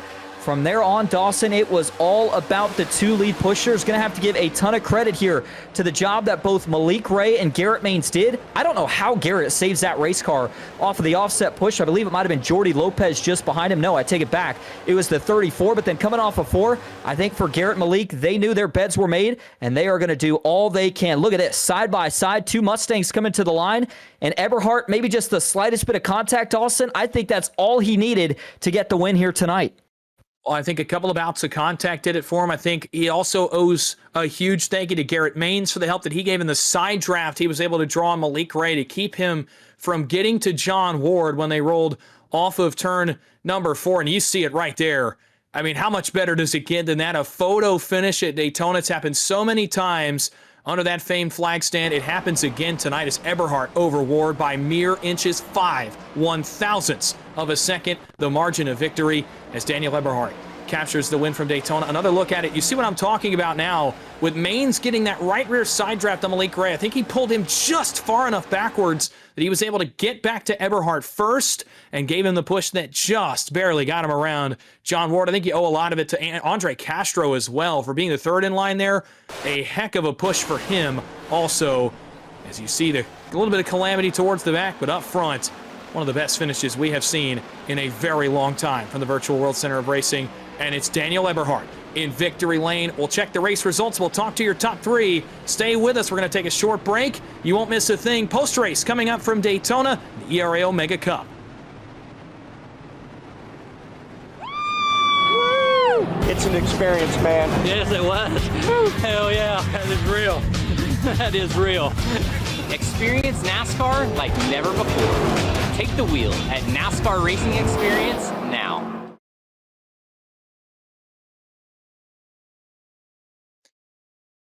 Welcome back to iRacing's Daytona International Speedway, where we have just witnessed a classic finish in the first race of the 2026 ERA Omega Cup season. We will now take a look at the race results tonight from Daytona. In this opening race, these results so much more important than perhaps a single event because of the points that have been scored by a number of drivers tonight. Again, there will be 4 more races after tonight that determine a season-long champion. So the points that some of these drivers got tonight will be massive in setting the tone for the rest of their season. Daniel Eberhardt captures the victory tonight, an official margin of victory there of 6/1,000ths of a second over the 92 of John Ward. Garrett Maines comes home in the 3rd spot with Malik Ray back in 4th. Great nights for all 4 of those front 4 cars. How about the finish for Andre Castro in the 34? He made it work late, got into a position to be inside the top 5 and has a great points day. Jordy Lopez in at 6th, a great day for him as well in the 89. Cody Harris, the former Daytona winner, comes home 7th. Michael Sturgill hangs on for a top 8, as does Brian Hennings in 9th. And how about a sneaky, quiet top 10 effort tonight for James Waring in the 13, a top 10 for him. And for Cameron Craighead, maybe a little bit of a disappointing finish. He got caught up in trouble late and is going to finish in 11th here tonight. For Peter Smetana, he takes home 12th. And Cole Larson, we called his name out a few times, but he is going to take home the 13th position. Noah Rainwater in the 05 will finish 14th. It's going to be Jacob Smetana who rounds out the top 15. Christopher Heights, we saw him get caught up in a few cautions here tonight, not able to do any better than 16th. Howard Strother Jr. will finish back in 17th. Devin George in the 44, 18th. And it's going to be J.D. Larson finishing back in 19th with the 77 of Alex Thurber rounding out the top 20. David Pachal finishes in at 21st. DeAndre Kane back in 22nd. Brian Ewalt 23rd. Dwayne Drummond 24th. Jake Ballmain 25th. A number of those drivers involved in incidents tonight. Julian Ricky in 26th. Hunter Winkler back in 27th. Jeff Merck 28th. Dylan Jones 29th. John Anderson 30th. A number of drivers who could not find the run on the last run of the race. And Jacob Mazak will finish 31st. Mike Davenport, one of the Team PGR guys, in 32nd. Henry Wyndham finishes back in 23rd. Brian Wall, 34th. Frederick Seagraves got caught up in some trouble late. He finishes 35th. Nolan Dawson in 36th. Kenneth Oberlin will take the 28 machine in 37th here tonight. Dwayne Drummond in 38th. And the last 2 cars that rounded out the field tonight were Lemuel Price and David Bradford. They round out the top 40. So some upsets inside the top 10, top 20 that had great points nights. But in the end, it is only one man that will get to take the trip to legendary Daytona victory lane. And we're going to start our post-race interviews with him, the man in ERA Omega Cup victory lane for the first time in 2026, the 90 D3 Daniel Eberhardt. And we'll hear what he's got to say about his efforts tonight at Daytona in a win that you could see it on his face, just how much it meant to him, even just in this kind of format, knowing that the points are on the line. D3, Daniel Eberhardt, it's the boys in the broadcast booth. You get a copy? Gotcha. Well, a heck of a race from Daytona, first of all. And, you know, it felt like a bit of a journey for you. Up front early, faced a little bit of adversity with getting into a crash, trying to get the third lane going, and you just kept chipping away at it. And I wondered, if you got back to the front, would you make good on it? And you did. You win tonight at Daytona. Take me through a roller coaster night that ends with you in Daytona victory lane. Oh, yeah, for sure. This car, man, just does whatever it wants to do. Finally, the third lane got going after about a couple times of trying to do it. The couple guys up front, like Cameron Craighead and Malik and all them, they kind of kept jumping up the track a little bit and going up to the wall, and it just kind of made me just suck right up to him. And then finally Malik saw me coming and jumped right up in front of me, and I pushed him to the lead, and we kind of did the drop down move. And then I got hooked up with Garrett, who I was working with tonight, and luckily he just stayed right there with me. I think through 3 and 4, Jordy got up the track a little bit, got into him. I was like, oh, there goes all my momentum. just because it just turned Garrett, and Malik was so much faster to Ward. And I was doing everything. I was as tight as I could be, trying not to door Ward, but trying to be on his door to just try to keep him even with me, because I felt like the top would actually get there. Great points night. Well, great points tonight indeed. I want to ask, coming across the line, it was an insane finish. First of all, 6/1000ths of a second, the official margin of victory. But we got to see a glimpse into the reaction after the win. Just take me through that, the emotions of it as you crossed the line, and realized you were going to victory lane tonight. Yeah, I didn't really have a reaction. I think I was all worried about what was going on through 3 and 4, that I couldn't even be excited about it. So, and your points racing. I like points racing. I think it's a great thing they're doing here, where we actually have to race for it, and actually make a couple like moves at the end of these races that just were a little bit cleaner than your normal running for the 4,000 that we do every quarterly. And so it's gonna really show who's fast at these other tracks. I mean, what we got: Bristol, Kansas. I think I was looking at the schedule. We got a couple crazy tracks in there. I think Bristol's going to be really fun. Definitely with a lot of cars. Hopefully, it's a little bit of laps. I think it's like 150. That's going to be a really fun track, and I think that's going to keep everybody on their toes. And it might turn into tires and stuff like that. Whoever saves the last set. So it's pretty exciting. I'm glad where ERA is going and what direction. Well, a good points night for you. And again, I kind of want to segue, talk a little bit more about that. How important was it to get out of Daytona with a good points night as we head forward into some of those tracks you were talking about and kind of get away from the super speedways? Oh, for sure. I mean, that's like I told Garrett. I said now the real racing starts, right? So he's going to be really quick. Malik's going to be really quick. So this kind of gives me a little bit of an edge. So it's going to be, can I run close enough to the front? I think if you keep winning, no, most definitely. If Garrett pops off 2 wins and I win 1 time, he's going to win it. But how far down the totem pole do I actually fall if I can finish, 3rd and 4th in a couple of these races? Like, it's just stay out of trouble. You're just going to do everything you can and just mind your P's and Q's each week. There's going to be, who's going to make mistakes. That's all it comes down to. And tonight, me and Garrett and John Ward kind of got the upper hand on the field. Well, that you did, and one of the craziest Daytona finishes and closest margins of victory we've seen here in quite some time. You're in victory lane tonight, so before we let you go and prep for the rest of the season, is there anybody you'd like to thank or shout out? Yeah, thank you to PGR putting all this together with ERA. Thank you to Jesse Awuji for putting this series on each and every week. It's just it's pretty cool doing this. I think they got a good hand to help them right here with PGR. Thank you for PGR coming on and broadcasting these races. You and Austin do a great job, Dawson, and we'll be around for the next one. Well, Daniel, thanks for the time. Congratulations on the victory tonight in Daytona to open the season. Go enjoy it. Go celebrate. We'll talk to you next week. Thank you. Daniel Eberhardt, winner tonight from Daytona. Means so much to the points season to get off to a good start for him in the 90, and he is in Daytona victory lane. We will, for now, skip the second place finisher, John Ward. I do not see him quite yet in the waiting room, so we'll move now to the man who finished in the 3rd position tonight. We talked to him a little bit earlier, led a ton of laps tonight, got a finish that's going to be perhaps slightly disappointing in terms of capturing the checkered flag, but certainly a good points night nonetheless as we head forward into the tracks on the schedule. It's 3rd place finisher Garrett Maines. He stands by with my partner, Austin Green. Hey, Garrett, this is Austin up in the booth. You got a copy? Yes, sir. Well, man, you bring home your first podium here of Season 1 for the newly formatted ERA Omega Cup, but take us through those last couple of laps, man. You were part of a crazy finish. You did all the pushing there at the end, but maybe needed a little bit more. Break us down that restart from your point of view. Yeah, I mean, the restart, I had a feeling that was how that was going to unfold. I told Daniel exactly when we needed to go. And I made sure we got a good start there. It was literally basically 2 teammates just duking it out there. But once that, train got rolling and Ward got to me, I think the momentum, everybody just kind of like accordion together, and I was right in the middle of that sandwich, and it knocked me out of line, got me squirrely, and I don't want to say that was my shot to win down the drain, but it disorganized us enough that I was pretty much battling for 3rd at that point. And, we had the drag race down the backstretch, going down into 3. I think Malik missed the bottom. Jordy really missed the bottom, turned me sideways. But I was able to get back in line, and just the timing of all the runs coming off of 4 was just enough for us to, get the win for Eberhardt, and then obviously squeak third for myself. While the finish doesn't necessarily pan out in a win tonight, obviously a podium going to mean a lot here leaving Daytona. One of the things that a lot of drivers worry about when it comes to these points format seasons is these super speedway races. We know how fast you're going to be at the other tracks. Do you feel like getting out of here clean with a good finish helps to generate some momentum for the rest of the season? Yeah, I mean, I think that was the biggest focus tonight was, just get a solid finish.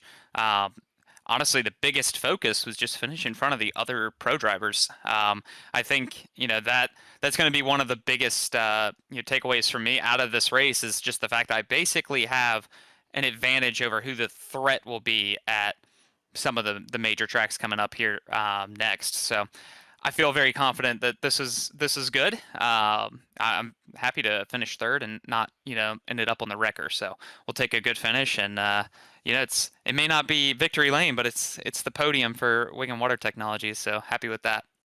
Absolutely. Well, Garrett, before we let you head out again, maybe no money here tonight, but a great start to the season. So with that third place finish, is there anyone you want to thank or shout out? Yeah, just got to give a huge thank you to Wigan Water Technologies for all their support. I recently announced we're going to be running GR Cup this year, so big thank you to them for that. Also, big thank you to Scott at MCU Body. Without both of their support, I would not be back in a race car, so shout out to them. Big thank you to Lennox as well, and shout out to Dan there, getting the timing of that restart down and just getting the win tonight. Garrett, thank you for talking to us. Once again, congrats on the podium. Good start to your season, and we will see you for the next race. Thank you. Garrett Maines, third place finisher tonight from Daytona. I still, at this point, do not see our second place finisher, John Ward, in the 92, but congratulations to him on his efforts tonight as well from Daytona. Well, as we start to look forward, cannot wait to see the next one after this one. And Austin, as we start to wrap up from Daytona, I mean, I don't think you could write a better first edition of the script for 2026 ERA Omega Cup racing than what we got tonight. A crazy race that comes down, not only to track position, but at the end to a crazy finish and a margin of victory we have not seen here in a very long time. Yeah, a crazy but clean finish. And obviously, Dawson, for any of the drivers that made it out of here with a top 10 finish, I would classify that as a good start to the season. You never know what can happen at super speedways, but now we know it's going to be a little bit more tame as we go through the rest of the season. Mile and a halves, short tracks. We know who some of the favorites are, but for Daniel Eberhardt, I think he hit the nail on the head perfectly. Got the win tonight, and now looking ahead, he is going to have a lead on the rest of the guys that he was worried about, and it's going to be very interesting to see who is able to win the Season 1 championship.